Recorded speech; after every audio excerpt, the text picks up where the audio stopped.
po ng 111 taon.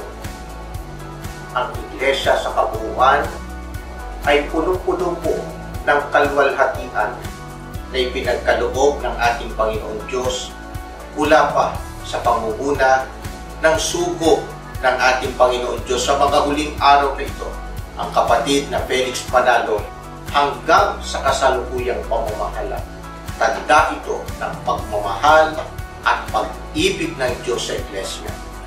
Hindi po kailanman naglilikat sa pagtatagumpay ang Iglesia nito. Ang lahat po ng ito ay katuparan lamang ng mga pangako ng ating Panginoong Diyos sa sugo at sa gawain ito sa mga huling araw. Pinangakuan ng pagpapalakas, pagtulong at pag-alalay. Maglalagay ng mga bantay, may tungkulin na kailanman po ay hindi magsisitahimik. Ang gawain pong ito ay hindi mapipigilan sa paglaganap. Lalong mahayag ang kalwalhatian at kaninlingan sa pamamagitan ng mga edibisyo o mga gusaling sambahan sa iba't ibang panig ng mundo.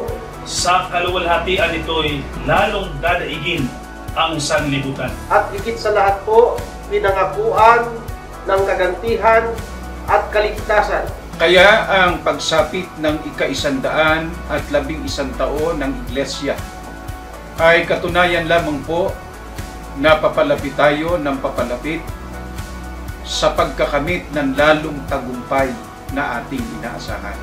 Kaya po ang aming distrito ay kasama pong nagdiriwang sa parada ng tagumpay at sa anibersaryo po ng banal na Iglesia.